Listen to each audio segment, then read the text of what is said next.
for our distinguished guests along as well. They'll be going through their presentation, and then we'll be opening it up for questions. You are welcome to grab a beer or some seltzer water or a coffee before we start the program, during the program, and after, where there'll be plenty of conversation opportunities as well. But so again, it's an honor to introduce our three distinguished panelists on a discussion of recent developments in the offshore wind industry, both locally and nationally, with Rhode Island's announcement of the significant effort around the Blue Economy Tech Cluster, as well as the statewide strategic plan being developed, and recent in New York, setting record prices, as well as continued development of the California industry. There's plenty to discuss with workforce and supply chain development for the overall industry outlook. Our first guest today is Dugan Becker. He is the Community Liaison Officer of Mayflower Wind. Dugan serves at Mayflower Wind, leading community engagement efforts within Rhode Island and the south coast of Massachusetts.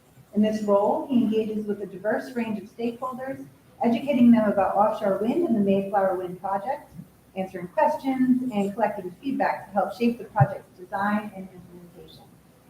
Prior to joining Mayflower Wind, Dugan worked at the UMass Clean Energy Extension, where he assisted nearly 300 Massachusetts towns establish, track, and work towards their clean energy and emissions reduction goals under the state's Green Communities program.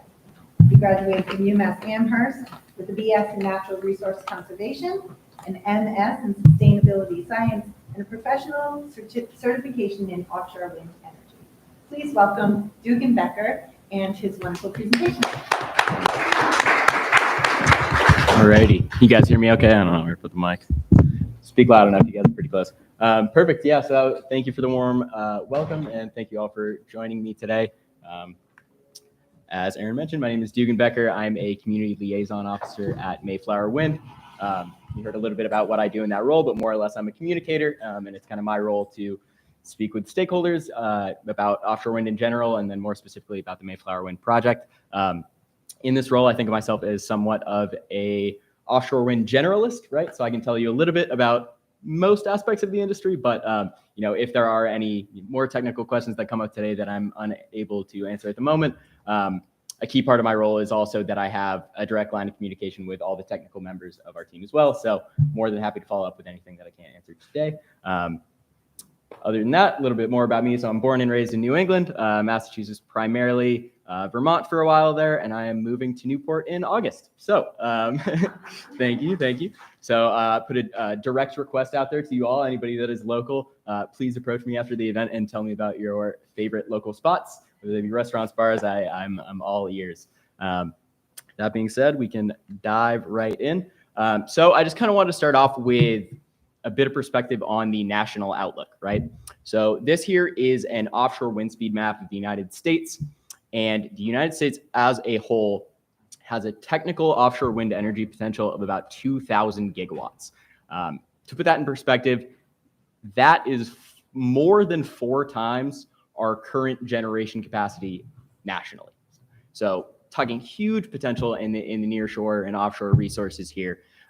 If we were to harness just 1% of that technical potential, you could power about 6.5 million homes off of clean energy, and that, you know, again, to put that in perspective, would be the entirety of New England.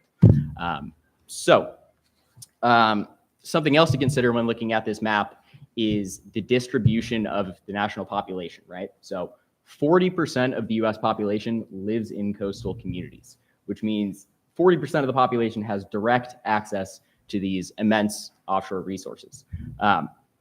And again, if you look at this map, you'll notice that New England in particular is really in a hot spot for offshore wind resources.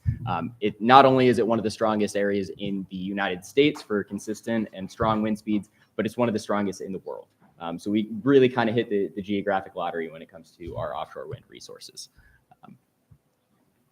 To expand on that a little bit, looking at the industry as it's developing in the United States here, the Biden administration recently established a goal of 30 gigawatts of offshore wind development by 2030 and 110 gigawatts by 2050. So to put that in perspective, 30 gigawatts is about 10 million homes and 78 million tons of greenhouse gas emissions reductions annually.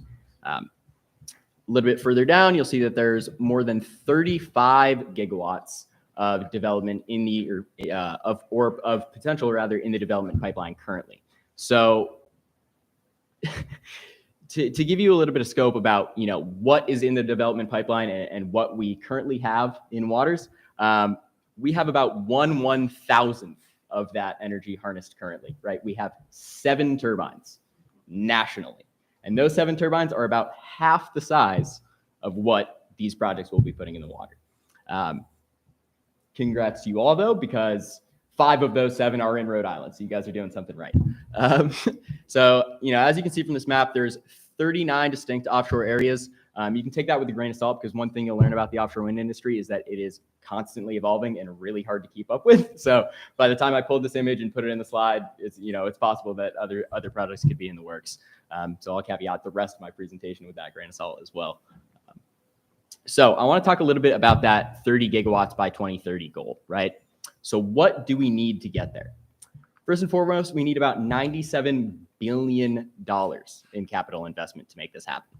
We need about 2,110 offshore wind turbines. Again, we currently have 7, right? So we're, talk about upscaling. About 9,000 miles of cable. So between, the cables and the turbine components, you're talking about a huge increase in manufacturing demand. And then you're also looking at about $500 million in port infrastructure development. Currently, there are very few ports in the United States that are designed in a way where they can support the massive components that are needed in the offshore wind industry.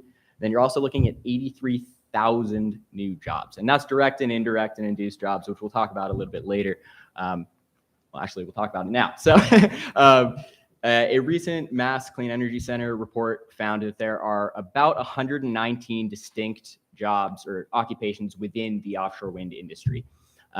These are spread out across the 3 phases of the development pipeline. So right there, you got the permanent and development phase, which is, obviously obtaining your permits, procuring contracts with suppliers and workforce, and then a lot of work around site characterization, design of the project itself, and stakeholder engagement. Then eventually, if you get all your permits, you move on to the construction and installation phase, which is the peak job demand over the development process.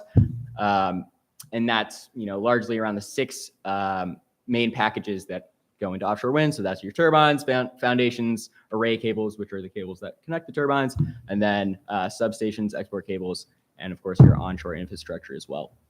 The third and final phase is the operations and maintenance phase, which is the longest phase of the project, right? So you're talking long-term, well-paid jobs. And, obviously operations and maintenance. So it's a lot of work around inspecting the turbines, making any necessary repairs, and so on. So this is kind of a snapshot of the directly induced jobs that come along with the workforce development.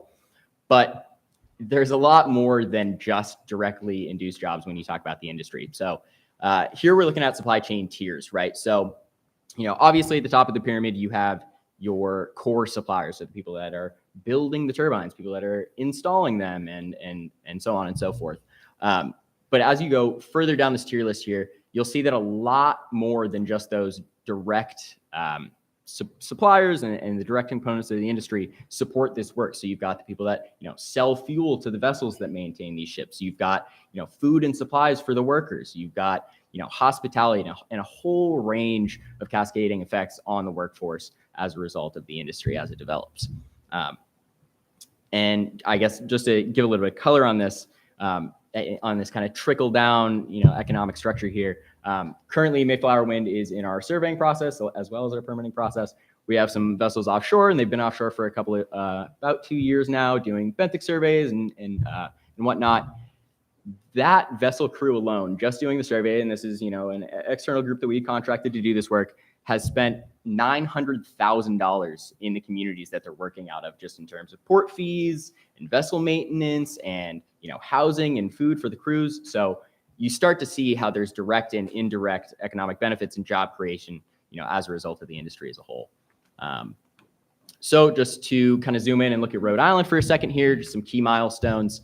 2016, Block Island wind farm went online. I'm sure many of you are familiar with it. Congratulations on being the first in America.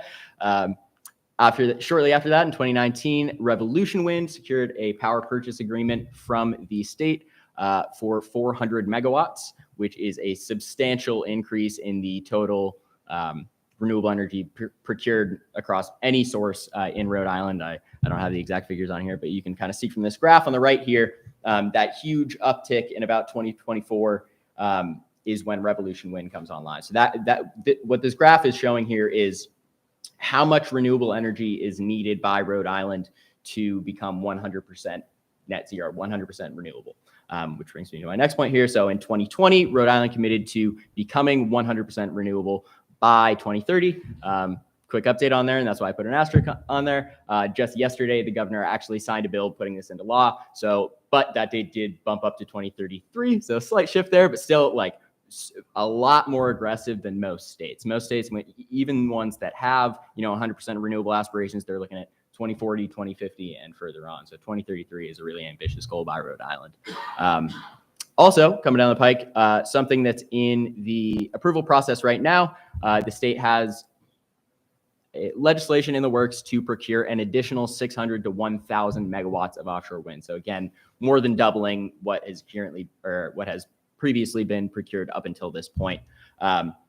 Looking at this graph again, obviously there's a big gap between the amount of renewable energy that will be online after Revolution Wind and what you need to meet 100% renewable.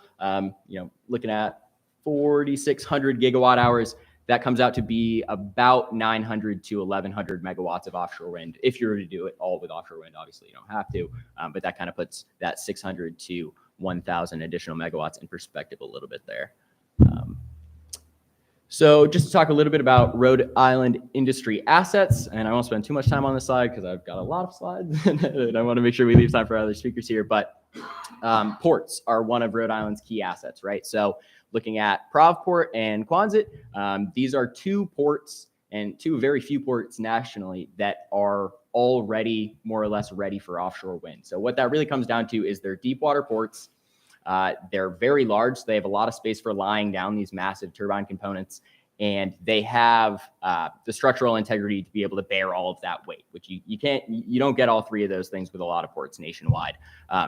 So both of those ports, Provport and Quonset, did support the Block Island Wind project, so it's already proof of concept that they can support the industry. But that being said, I believe all three of the ports up there are actively seeking additional improvements to meet the needs of the industry even more than they are currently. I think some of the I have numbers on that here somewhere. So just in this past year alone, the 2023 budget just came out pretty recently, and let's see here. So Quonset just received $60 million in the budget for upgrades that could potentially go towards offshore wind, and South Quay received $35 million for the same reason. So even though these ports are up and running, they're only going to get better as time goes on. Research and innovation. I'm sure everybody in this room is pretty in tune with all the innovation going on in Rhode Island here, so I don't spend too much time on this. One that I really do want to highlight, though, is the Blue Economy Technology Cluster coming out of URI Research Foundation. So if you are not familiar with BETC, I highly suggest you look it up. They recently submitted a grant application for, I want to say, EDA funding, but essentially their goal is to more than double the blue economy as it exists in Rhode Island. So they're looking at creation of, I want to say, like 54,000 additional jobs in the next 10 years. Just huge advancements, and they have a pretty thorough roadmap on how they're going to get there. So I suggest you look into it. Offshore wind's going to play a part in it. They have a Smart Bay program where they're aggregating a ridiculous amount of benthic and offshore data and aggregating it in one place. So anybody looking to do offshore development has a really robust data set, and on and on. That's going to be a huge asset moving forward. And then of course, 401 Tech Bridge, the URI Graduate School of Oceanography, the Naval Undersea Warfare Center, all of these institutions are just churning out, invaluable data and research regarding the blue economy. And then kind of just more generally in this graph on the right, I mean, Rhode Island obviously has a really robust blue economy as it stands and a really active maritime industry. And it's just a matter of mobilizing those folks and integrating them into the offshore wind space. So zoom out a little bit. I want to talk about New England. And one thing that I really want you to take away from this presentation is that when you're thinking about offshore wind, I really encourage you not to just think about Rhode Island. That you should be thinking about the region as a whole, or even nationally if you want to take it there. But and that's for a few reasons, right? First and foremost, New England, it has one grid. So whether the project's feeding into Rhode Island, Massachusetts, New Hampshire, it doesn't matter. It all goes to the same grid. Our grid's getting greener, and we're helping combat climate change together as a collective. We're also a really small region, right? So the jobs and economic benefits don't stop at the state boundaries. There is a lot of overflow. So looking at the projects that are currently in development off of the coast of southern New England, you've got 9 projects. Again, this map is outdated because things move really quickly. So just wanted to highlight that, but more than happy to talk about it in a little bit more detail. So 9 projects, about 750 million acres, and about 13,000 megawatts of generation potential, of which only about half, 55%, has been procured so far. So that means more or less that many of these projects could still bid into state procurement. So, the 600 to 1,000 megawatt procurement that Rhode Island's putting out in the near future, hopefully. Any one of these, or maybe not any one of these, one or more of these developers will likely bid into that process for additional procurement. So here's just a list of what these projects are and what they have procured currently. Then just to get a little bit more specific, I wanted to talk to you about the Mayflower Wind Project, not only because it's my area of expertise as an employee, but also I think it is quite relevant to this audience here today, and I'll explain why in just a second. So the Mayflower Wind Project is about up to 2,400 megawatts of offshore wind generation potential, depending on technology, which is a little more than 1 million homes, or 2 Rhode Islands. It's about 127,000 acres with positions for 149 turbines, or up to 149 turbines. Some of those positions will be reserved for substation platforms and that kind of thing, but you're talking large-scale renewable energy here, the kind of scale that we need to combat a large-scale issue like climate change, right? So this project plans to connect in 2 locations, one 45 miles to the north in Falmouth, Massachusetts, and then one to the northwest, 95 miles in Brayton Point, Somerset, Massachusetts. So some of you may not be familiar with Brayton Point. It used to be the largest coal plant in New England and the dirtiest coal plant in America. So there is definitely a story there about the renewable energy transition and the way things are progressing. So Brayton Point, as you may be able to see through this route here, in order to get to that connection at Brayton Point, does include a bit of a footprint for the export cable in Rhode Island boundaries. We'll talk about that in a little bit, but that's specifically why I thought you guys here today might be interested in that. So starting offshore and working our way in, looking at the lease area here. So this is the lease area. All of the turbines and substations, all of the positions offshore are aligned on a 1-by-1 nautical mile grid. And this is important because this same grid pattern, this north, south, east, west grid pattern, was agreed upon between all of the developers in southern New England.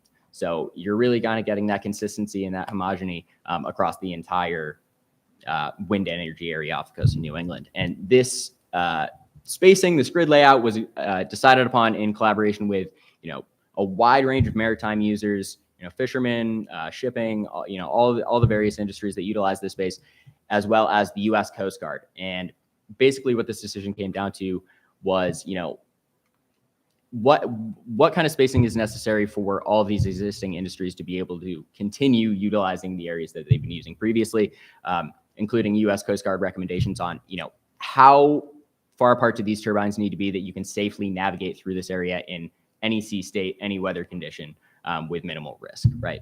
So just to kind of give you an idea of what a 1-by-1 nautical mile spacing looks like, here is a 90-foot vessel. So that is a pretty fairly sized ship.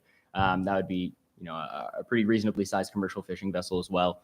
And you can just kind of see what that scale looks like here. This image was actually pulled from a 3D model that we had generated for stakeholder engagement. So I'll actually be taking this model to Point Judith next week and New Bedford after that to engage with mariners. And essentially what this model lets you do is you can put yourself in one of these vessels, change the weather, change the time of day. It can be raining, snowing, big waves, small waves, and just kind of get a feel for what it will be like to navigate through the space, years before there's going to be anything in the water. So looking at the export cable, this is where we start to get into the Rhode Island footprint of this. So currently we're looking at about 92 miles of export cable, 70 of which are in federal waters and about 20 of which are in Rhode Island state waters, including a brief 2-mile crossing through Portsmouth. So pretty relevant for the Equidnet crowd today. So the export cable corridor is about 1,600 to 2,300 feet wide. And why that's important is the cables themselves are actually nowhere near that large. They're, several inches in diameter. But when you take, a 2,300 foot corridor, what that allows you to do is micro route, right? So what that means is within this corridor, you can be very detailed with the routing of your cable to avoid, sensitive habitats, existing structures, whether they be, boulders or sunken ships or, basically any obstacle that you might face on the export cable route. You can route around it with pretty precise detail. So looking at the export cable corridor here, obviously it goes up the Saconnet River. The 2-mile crossing on a Portsmouth is, obviously a relatively small footprint of the overall route, but just to tell you a little bit more about what that process looks like. So in order to bring the cables onshore, so that's, bringing them onto Portsmouth and then back into Mount Hope Bay and then eventually to Brayton Point, we utilize a process known as horizontal directional drilling, which is a really exciting and innovative technology. So in traditional cable installation, it's more or less known as trench and bury, right? So you dig a trench, you put a cable in it, you cover it back up. When you're looking at intertidal habitats or other sensitive ecosystems, you don't necessarily just want to dig it up, plop something in there and cover it back up, right? So what horizontal directional drilling does, as the name implies, is it allows you to drill underneath any of these sensitive habitats with quite a bit of precision, so that you do not have to disturb the surface at all. So when you're talking about things like beaches, right? Or one of the routes that we're looking through Portsmouth includes the Montauk Golf Club, right? So we can't be digging up the golf club to put a cable in. So what horizontal directional drilling allows you to do is just completely circumvent it by going underneath it up to depths of up 90 feet. So significantly below the surface. And that also helps with, avoiding risk of cables becoming unburied, right? So I'm sure some of you are familiar with Block Island. You may have heard that, they had some issues with their cables surfacing, right? That's because they did not use this progress. Not to throw any shade at Block Island, but it, hypothetically, if they were to use horizontal directional drilling, they might not have had those issues. Great. So you might be wondering, how does a project like this get designed? How does a project get sited? How do you decide the routes and that kind of thing? The first step in this process is studying and surveying. And I'm not going to go into too much detail on it because my colleagues here today are going to go very deep on it. But, more or less all you need to know is the full scope of things that are considered in the design process. So, looking at the physical environment in terms of what the seabed looks like and the onshore area, what does it all look like? Looking at, the flora and fauna, obviously, in terms of protected species and non-protected species, really just having a comprehensive understanding of what is at play within, the project footprint. And then, of course, socioeconomic studies as well. So, looking at environmental justice populations, considering how, during the construction process, modeling noise and traffic and really thoroughly understanding how the full scope of this project at all phases could potentially, have negative impacts, and then taking every step possible to avoid those negative impacts or mitigate them as much as possible. Second part of that is permitting, right? So the permitting process is, apart from the operations maintenance phase, the longest phase of the development process. The Mayflower project is looking at more than 60 permits for more than 30 different regulatory agencies at all levels. So you've got your federal permits, Massachusetts and Rhode Island state, and then of course local permits, with Portsmouth and so on. So this is a very long process, but what it means is there's a lot of due diligence. There's a lot of communication, a lot of back and forth with, a lot of parties to ensure that, these projects are designed in a way that is beneficial for all involved. So when all is said and done, what are the benefits that you get from a project like this? I want to start off with emissions reductions, because in my opinion, that's one of the most important things. So Mayflower is on track to be one of the largest contributors to the pursuit of net zero in New England. So what that means is you're looking at about or a little more than 400 million metric tons of greenhouse gas reductions annually, which is a little less than 1 million cars off the road each year. You got monetary savings as well too. So based off our first 800 megawatt power purchase agreement, keep bearing in mind that we have an additional 600 or 1,600 to go after that. It's estimated that ratepayers are going to save over $2 million just off that first procurement alone. And then, of course, we talked about the U.S. national goal, to which we're on track to contribute about 8%. Then expanding on that a little bit more on benefits to the region, we're estimating more than 14,000 direct and indirect jobs over the course of the project. Obviously, seeing a lot of supply chain growth to support, support this kind of exponential growth that the industry is seeing as a whole. Really trying to utilize the local content and the local, regional resources as much as we can. So what that means is, for example, we're going to be opening a brand new operations and maintenance facility just over the river in Fall River. And 75% of the jobs located there are going to be locally based. And we're looking at about 360 full-time jobs for the life of the project. And that's just one example. We're going to be utilizing the terminals in New Bedford. And, we recently contracted a local shipbuilder to build our crew transport vessels. Like there's a lot of facets of this industry, as you can imagine, that, have the opportunity to have a role in the industry, more or less, whether it's the Mayflower project or just the industry as a whole.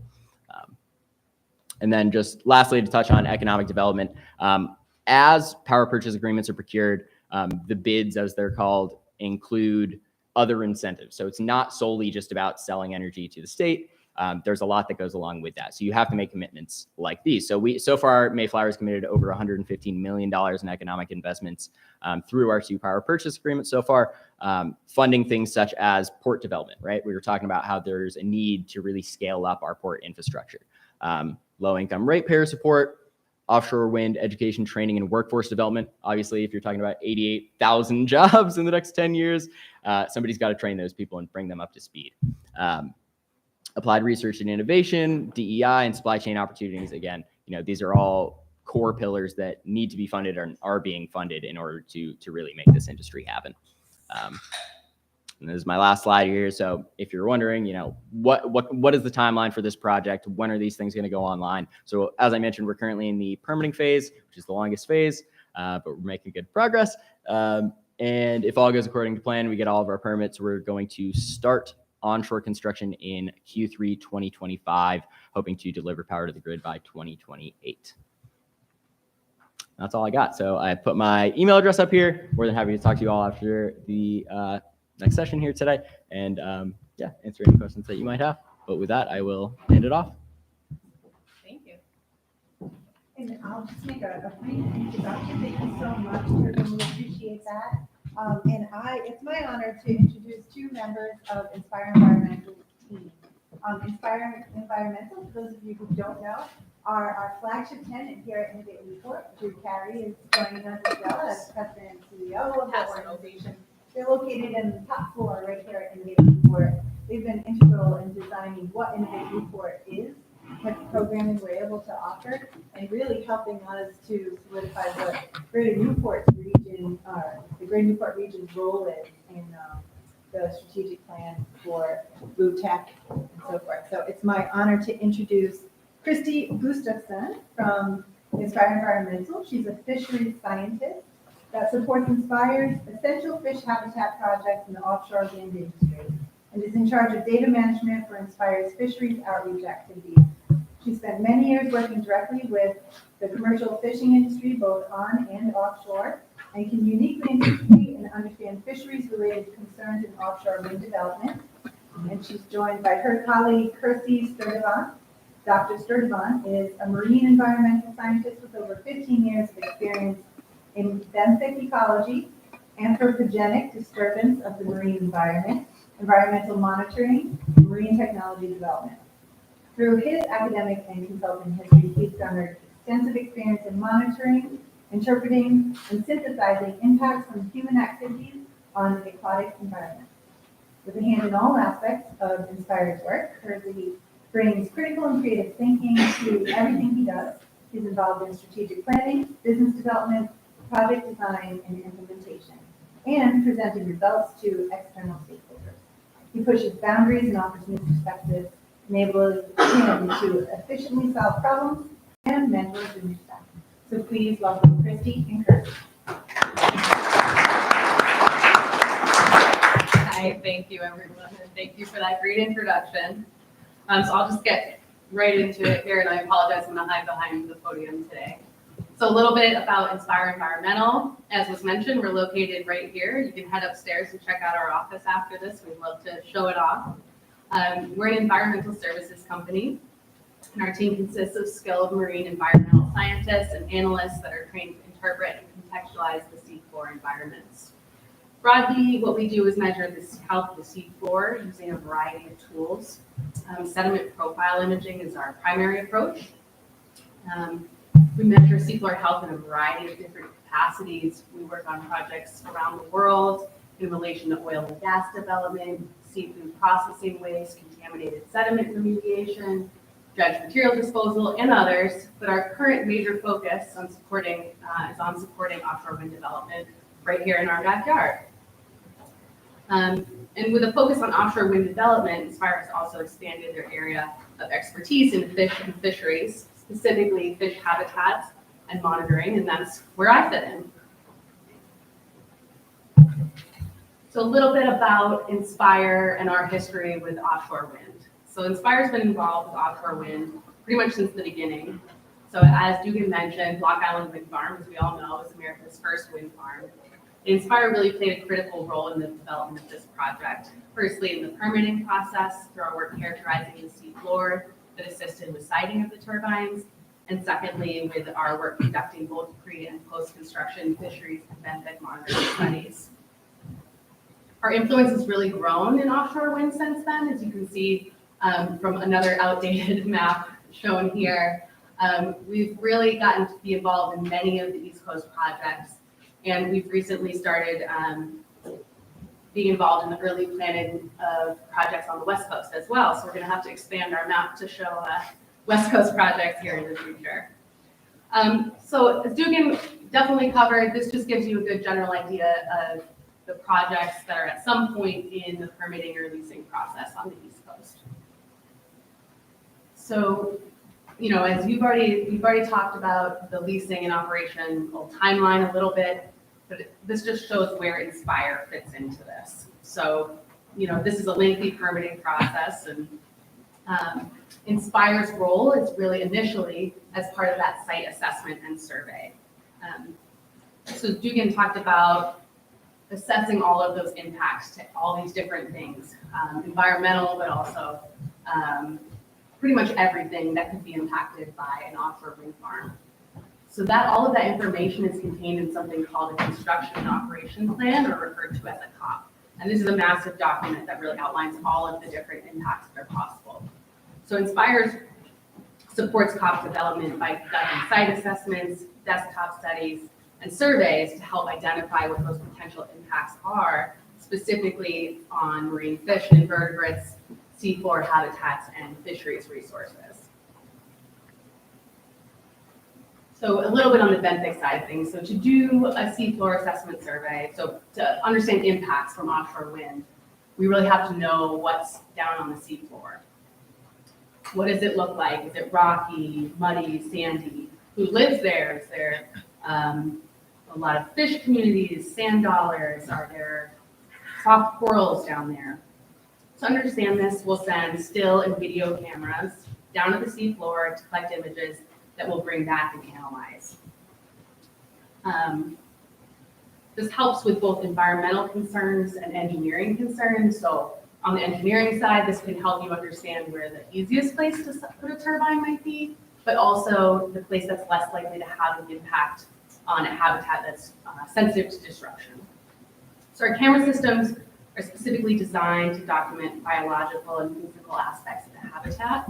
And I'm going to talk to you, well, actually I'm going to have Kersey talk to you a little bit about our SPY system, as he is the expert on SPY here, and don't take that from you. So we have a little animation here I'll let Christy explain to you. Yeah, so as Christy touched on, part of our work is to do the habitat characterization and assessment, and we do that using our camera system we developed. So we lower it to the seafloor, a weighted trigger activates this downward-looking camera, and we get this aerial surface view. It continues to descend until it lands within that footprint that it just captured.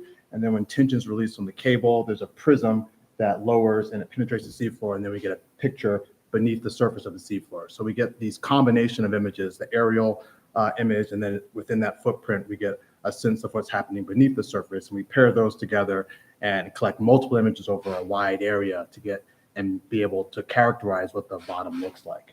And so here's a kind of still infographic that highlights and shows this, and it points out that, for point 2, you can see it's going down. You can see a lot of small scale features on the seafloor. This little crater here is a sea slug or nudibranch. And then you can see in the profile image up there that that's that same nudibranch that we were able to capture here. So you can see within that particular approach to capturing imagery, we're able to really assess both what's happening on the surface, that's the spatial context, and what's happening beneath the sediment surface. And that's where we're kind of digging down into the cryptic aspect of seafloor environments. And we use this information in combination with geophysical surveys. And so the best way to think about a geophysical approach to collecting data is using sound to paint an image. And so they paint these images with sounds on these large geophysical vessels that are sweeping essentially back and forth across an area. And then at times we go in and collect point locations with our cameras to both ground truth what those sound images look like, and also to provide more context so that we can synthesize and integrate all that information together to have and present this really holistic perspective about what's occurring within a particular lease area along the cable route. And then we use that information to forecast what impacts might be and where and how you need to end up siting or moving or adjusting, whether it be turbine locations or cable routing. And so this is a great example showing at the very top, that little strip is a geophysical pathway that's been mapped with sound. The various colors there show the different intensities or hardness of what they're interpreting to be the bottom. And then each of those circles represents a location where we've lowered the camera system and captured a number of images. And so you can see from the particular example that we're able to show, at this particular location, when you get this kind of geophysical signature back, this is what the seafloor looks like. And we can now extrapolate that out to the areas where we don't have those point locations. And all of that information, again, we bring in together to be able to provide to the client, which would be the developer, and then also the agencies, what the seafloor looks like and how best to adjust plans for development to limit environmental impact.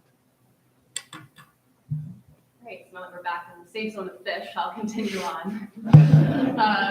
So we take this data, and this is where I step in here, and we compare these mapped habitats with the habitat needs for different fish species, or species specifically with EFH found within our given project area. So EFH stands for Essential Fish Habitat, and it's almost exactly what it sounds like. It's habitat that fish need to survive, to feed, spawn, breed, or grow to maturity. And the federal government that manages fisheries, NOAA Fisheries and the Fisheries Management Councils create these fishery management plans for every species. And within those is a definition of essential fish habitat for each of these individual species. So these definitions can be really specific depending on the type of species and how much research has been done on it, or they can be very vague to the point of, stuff like sandy habitat. So for those, they might end up getting crosswalked is the term we use to all types of habitats. You won't be surprised to know that many of the habitats we find down there involve some level of sand. So these comparisons are really helpful because they give us a good general idea of, if you're going to build in a particular area, depending on the type of habitat, we know that these are the species most likely to be impacted by the activity. So an example of one of these habitat maps is right here. This is just a theoretical turbine location. Around the turbine, you'll see this 400-meter kind of buffer zone that shows this is the potential area of effect of construction of this turbine. And so within that circle, we have these different kind of polygons or shapes. that represent different habitat types that we've identified through the geophysical and SPY data. This light colored one, it just represents sandy bottom. The brown color is a coarser sediment with like pebble or cobble. And then the gray color represents glacial moraine, which is a rocky or mixed habitat that often has a lot of growth associated with it. And as you can see from the slide, black sea bass are species that like this complex bottom. So they're more likely to be found over this glacial moraine or rocky bottom habitat. And also Atlantic cod larvae within their essential fish habitat definition that says, oh, these larvae really like cobble habitat or coarse sediment. So when they settle down from their larval stage, those small tiny fish can hide amongst the cobble and they blend in really well, as you can see the color on the coarse sediment and the cod, and avoid predation and therefore grow to adults. So that all leads into the EFH consultation process. So all federal agencies whose work may affect marine habitats must consult with NOAA Fisheries about it. So in this case, that's the developers providing our habitat maps to BOEM as part of their COP submission. And then BOEM provides these maps to NOAA Fisheries to help inform the consultation. NOAA, as the fisheries experts, can then provide better guidance to them on suggested measures to minimize or avoid fisheries impacts during construction. So going back to our permitting timeline here, once the construction operation plan is submitted, but prior to beginning construction, wind developers are often required to conduct various types of environmental monitoring surveys. So these surveys are occurring both pre and post construction. And Inspire, you'll be shocked to know, does benthic and fisheries monitoring. These are different from those site investigation surveys, and the objectives of the surveys are a little bit different. So the information that's collected from these surveys is really critical for measuring impacts of the development on the habitats and the fish over time. So we're establishing pre-construction baselines with these surveys. So we'll go out usually 2 years pre and construction to get baseline data. And then we'll also collect data during construction and after construction. So our fisheries monitoring plans, very similar to other fisheries surveys out there, are aimed at identifying dominant species, especially commercially valuable species that are present, seasonal patterns, and then once construction is completed, we'll do an analysis to determine if there's been any changes. Similarly, our benthic monitoring plans are aimed at detecting changes in both soft and hard bottom. So you'll see at the base of the turbine there's some rocky bottom, and I'll talk a little bit more about that later, but we'll also measure the growth over that bottom and on the turbine as well over time. Some examples of monitoring we've done at Block Island include pre, during, and post-construction hard bottom surveys. So you'll see there's a little bit of hard bottom off to the left there of one of the turbines. We did a recreational boater survey. Many of you might probably know that the wind turbines become quite a fishing destination since they've been put in, but also a tourist destination. So there's a lot of vessel traffic out there. We did a 7-year lobster ventless trap survey and also a fisheries trawl survey. The trawl survey was pretty important because it was the first fishery study done on an offshore wind farm in the US, and also because it found no significantly negative effects on fish populations during construction and operation of the Block Island wind farm. So another project that Inspire's been involved in recently in collaboration with the Nature Conservancy is on nature-based design for offshore wind. So in this context, nature-based design refers to options that can be integrated into or added onto offshore infrastructure to create higher quality habitat for existing native species. So what you might not know about turbine construction, and what I mentioned earlier, is that when they put these turbines in, especially in soft bottom, they have to put a stable, hard layer around the base of the turbines. And this is to prevent currents from scouring out that sediment around the base of the turbine. That's aptly called scour protection.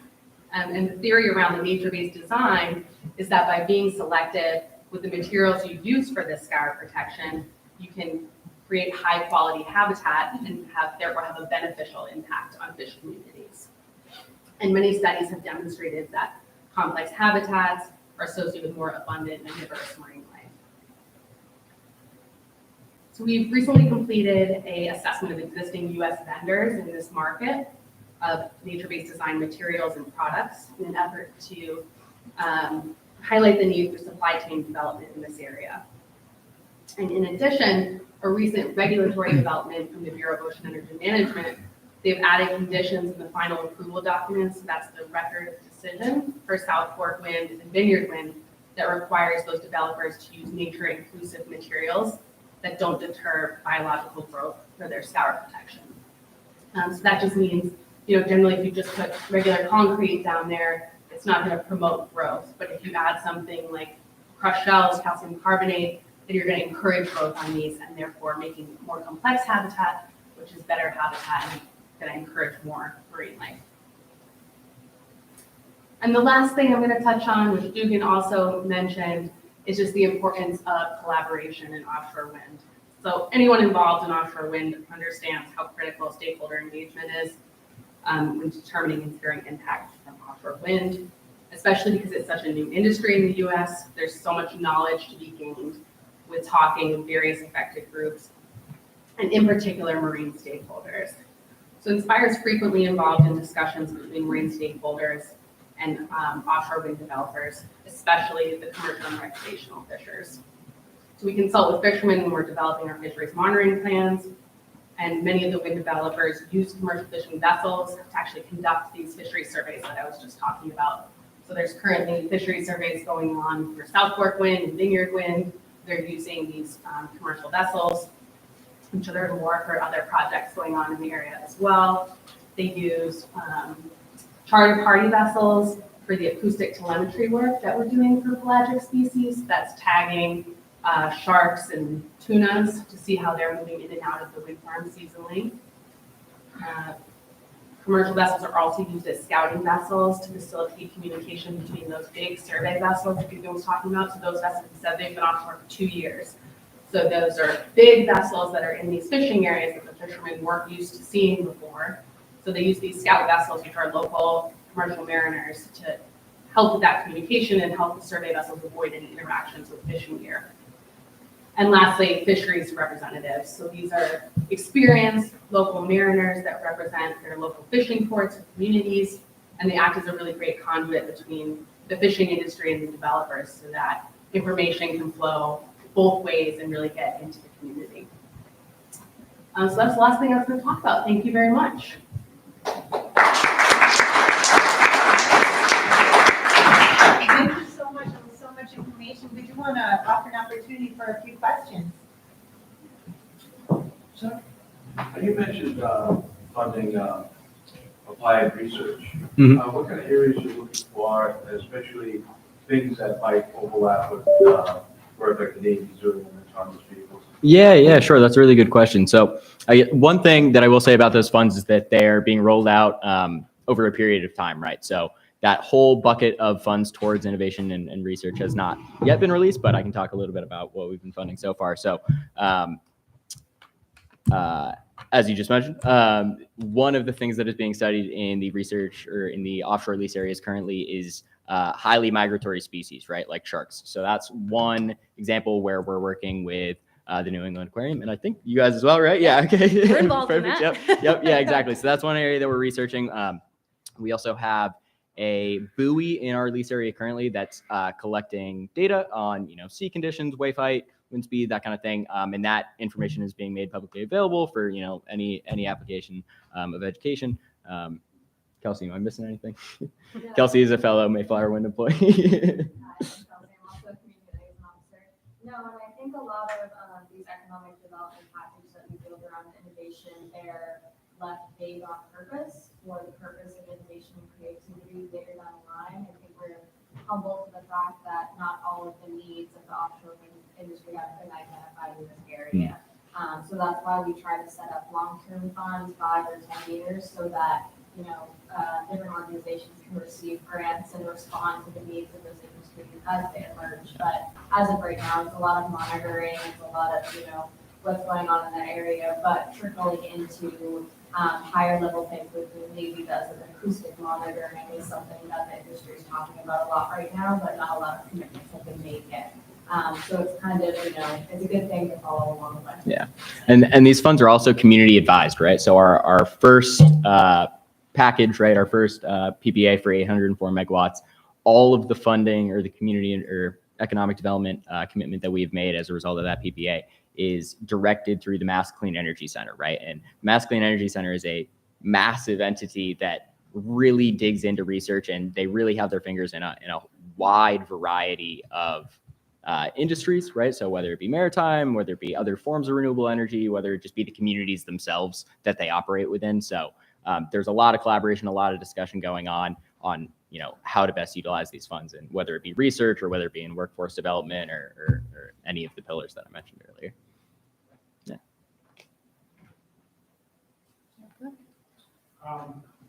This is above water. Start above water. The Atlantic North Atlantic Highway has always been an issue as to do these wind farms endanger the native flyway when they're migrating south.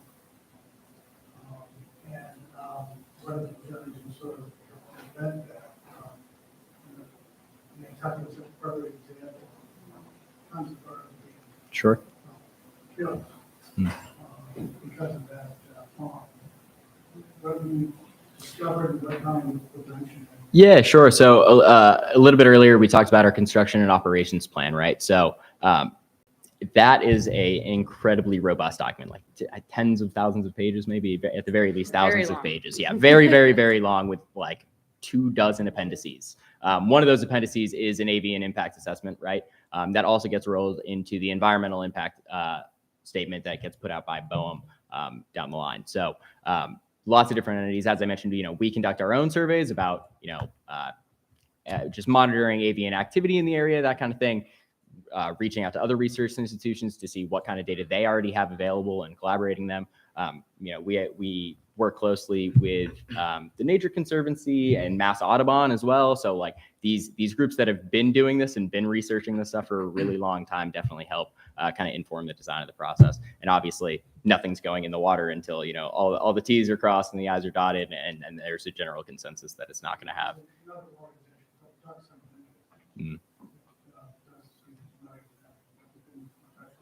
No, I stay on the fish side, but I'm familiar with the, yeah. Yeah, no. That was a good tip. The below surface, we're trying to reintroduce the horseshoe crab. Will that impact this reaper? You see kind of sound, because wonderful prehistoric creatures, and now we're trying to reintroduce them into food farming here in Narragansett Bay and several other places. Has that been discussed? That's a good question. I don't know if you guys have any insight on that.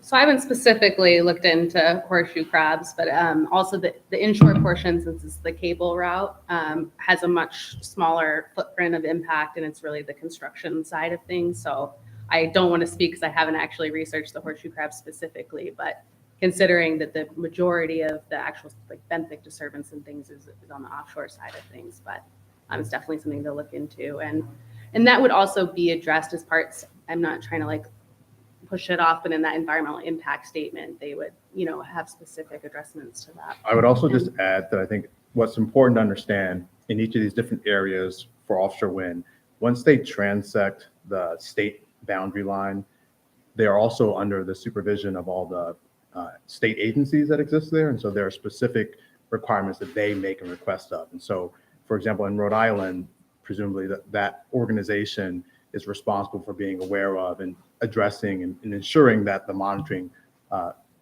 addresses any concerns that are specific to Rhode Island. So I know, when we go into New Jersey state waters, they have a whole different set of requirements, minimum requirements for observation and sampling than BOEM does, and the same thing in New York State waters. And so I think that's something, that kind of oversight and recognition is something that the state agencies bring into that portion, and we respond to that.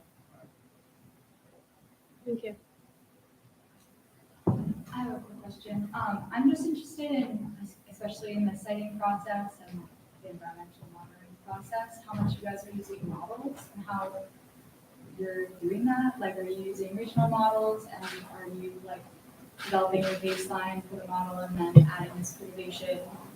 And also then, are you contracting that out? Are you guys doing that as a review? And then also, how long in the future are you like looking at these long-term impacts? Yeah. That was a bunch of questions. Sure. No, all very good questions though. And I will say that I'm not super in tune with that side of the operations, but more than happy to touch base after this. I will say that there is a lot of collaboration across the industry as a whole, right? Because when you look at, regional impacts, right, that's not something that, any one developer can, fully suss out themselves, right? So there has been a lot of, collaboration across the industry. We also are looking at other markets, right? So Europe has had offshore wind a lot longer than we have, and so has Asia. So there are, obviously it's not a one-to-one copy, but there are certainly lessons to be learned by looking at these other more developed markets.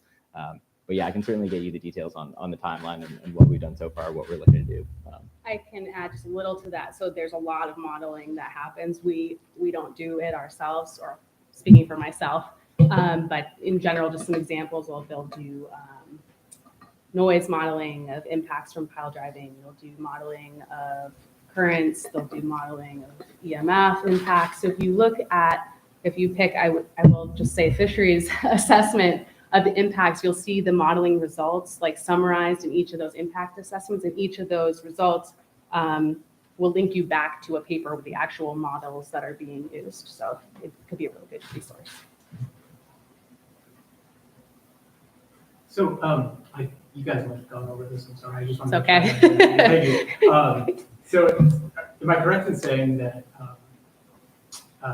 Mayflower Wind contracts Inspire Environmental to conduct these surveys? But is that a federal requirement? Is that a state requirement? Is that just something you do of your own accord? Yeah, sure. Obviously it's necessary data in a product design like this. I'm not exactly sure where it would fit in the legal processes, but bottom line is we need to have this data available. And yeah, sorry, I'm sure you guys can speak on that a little bit more, but bottom line is you need to have that data available to help shape the product design. And at the end of the day, if we were to go to BOEM or whatever other regulatory agency and, we did not have sufficient data in that regard, we would get turned down, right? So, but I'm not, maybe you have something to more to that. It's more that the government says you have to have this type of data, Right. and we are there to provide it. So basically we form what we do around what the governments are requiring in terms of monitoring. So we provide the service that meets the requirements that the government sets Thank you. for information. Does that make sense? It does. So it's Okay. safe to say all those offshore wind developments that are in production right now are doing a similar process. And Yeah. like you touched on earlier, the states, or Kersey also mentioned too, the states have requirements Their own. and the federal Yes. government. Yes. So we Yeah. try and, build our survey designs to meet the needs of both. Yeah, absolutely. Oh, okay. And there's a lot of back and forth as well, right? So, it's certainly not uncommon to submit, something in the permitting process, whether it be to BOEM or a state agency, and they'll come back to you and say, we need a little bit more data on this one section of that. And so maybe you have to go back out and do additional surveys, do additional modeling. But so there is definitely a lot of back and forth to make sure everything's aligned. And I would just point out for general knowledge that these regulations or guidelines provided by the agencies aren't paper regulations. They're not to be named lease project that was delayed because they did not meet the requirements. So the standard at which they're holding the developers to is quite high.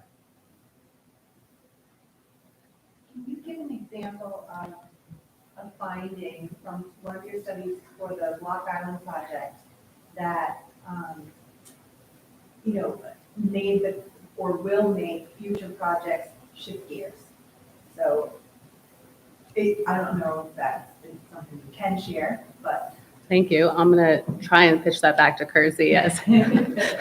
Block Island happened before I was here, but I am aware of the results. But Yeah, I think probably one of the more powerful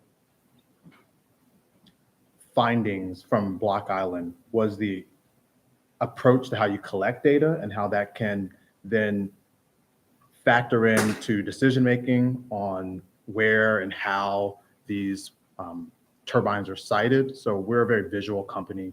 We collect our data using imagery through a variety of different tools and methods that Christy covered. But we also are able to look at and assess that data in real time, and we call this adaptive sampling, and then make adjustments. So, for Block Island in particular, one of the issues that they're running into, and I'll just be very general about it, was about how best to put these turbines in a location that isn't going to damage essential fish habitat. And, when you look at a map and you look at, land mass in the ocean is just blue, right? And so like, oh, the closest route is from here to here, a straight line. But then once you go beneath the surface of the water and you start to look at the complexities of the seafloor, it becomes a lot more challenging to figure out the best possible and potential location. And so what has occurred from our work and the success of that, and the agencies seeing a lot of our results, is that there's been a big push for getting more and more imagery data into a lot of these site assessments that occur for these turbines up and down the coast, these lease areas up and down the coast. Is there a requirement, I think Block Island probably the best example, going back over time to evaluate the actual effect from the assessments in the COP and adjust, what's that period? How often do you have to do that? So I was trying to find the actual year, and Drew might know the answer to this. And I know we've been using like 2 years post, but I don't know if that's a written, I'm not sure where that requirement, the 2 years, comes from. And if it's mandated, or do you have any? This is Drew Carey's the CEO of Inspire Environmental. He was trying to hide. I was going to try and let him out of this. He's wearing a name tag. It's yeah. okay. Oh, good. Okay. It's the name tag. So the broad guidelines, if I understand your question correctly, are that for fisheries, we try to collect a minimum of 2 years of data before any construction happens. This is fisheries data is what we call stochastic. It's highly variable. So 2 years is really a minimum. And then for at least several years after construction during operations, so that you've got a timeline. Block Island is 7 years, so it's a long data set. When you say go back, we, for instance, can look back at that data and understand how quickly mussels colonize the wind farm, and then begin to understand what the timeline, and then how long you have to keep watching before it stabilizes. So in Europe, they've had a longer timeline. They are seeing some subtle changes as long as 10 years after operations. Are they material? Do they really change the ecosystem? Perhaps not, but we do know that there's a fairly long time for animals to colonize, the fish to find them, and do them. So it means we've learned from that system, but that's near shore. It's a small wind farm. Mayflower is a good example. It's much further offshore. Could be as many as 140 plus turbines. Now you have a cumulative effect of all those different little areas of habitat. We model it, but we are looking forward to finding out what that yeah, exactly. So I'm as a sailor asking this question. So I saw the chart, as I'm going to call it, of what you're planning, and it's a grid pattern. Yep, so, sure. On a small boat, you don't have as much navigational equipment as on a larger boat. But what I'm hearing you say is what your biggest learning is you've got to actually really look at what the ground, the seafloor is like, and you might not be able to do it in that grid pattern actually. So maybe you could talk a little further about that. Yeah, so the surveying of the lease area to figure out where the turbine should go is one of the earlier processes, right? So at this point, the grid pattern is pretty much locked in stone. And like I said, it was something, that was crafted over years. I mean, you also got to keep in mind that these lease areas, right?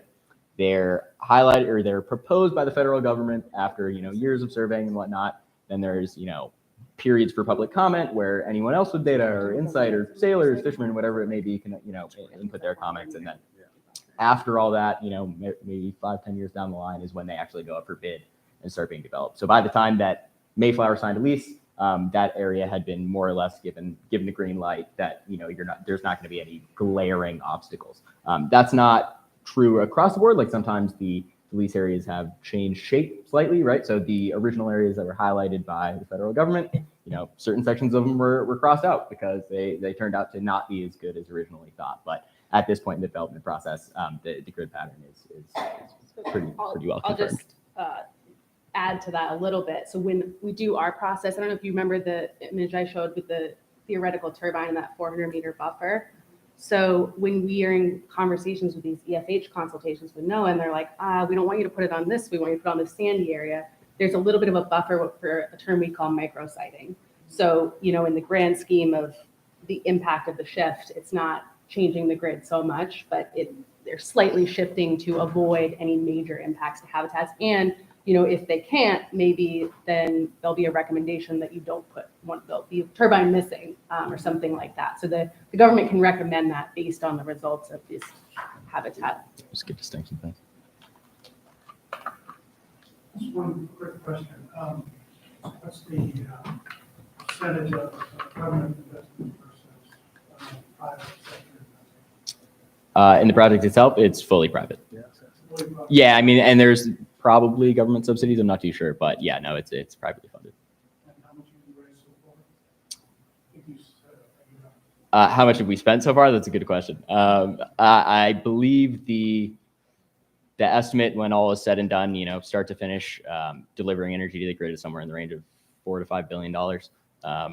But I don't know what is being spent. To get at your question a bit, most of the offshore wind developers are oil and gas companies. So well, yeah, so they don't necessarily need to raise money in order to fund these things. for publicly traded, so. Just to get No, but where does the federal government come in besides being the budget? They auction off in these areas. So our sponsor companies are Shell, Oil, and Ocean Winds. And when they auctioned off that lease area, our sponsor companies won, and it was a direct transaction to the federal government of $140 million a day. So they get substantial upfront payment from these lease areas. And then it's all of the regulations. So the federal loan process is definitely the most intense, long process that we go through. So it's in their waters, it's in federal waters, so they just have, there's a lot of coordination between the agencies and, Coast Guard, Navy, and things like that. But they invest in things like for infrastructure, there's like the Build Back Better program that are called now through the federal government that invests millions of dollars in ports and thinking about transmission and the needs of the industry. But in terms of building the project themselves, they're all really private. The leases, are they in leases? Mhm. Yes. And for how long? Our lease is 35 years, I believe, but with the potential for renewal if they decide to do so. Well, thank you so much. That was really interesting. I hope you all enjoyed it. Please give a round of applause for opportunity just for some mingling and casual networking. Please grab a beer from Port Craft Beer and come back next week or in following weeks. We have lots of really interesting topics. We might not have one next week. We We were all ready to show up. Thank you. Thanks. Yeah, thank you for having us. Great.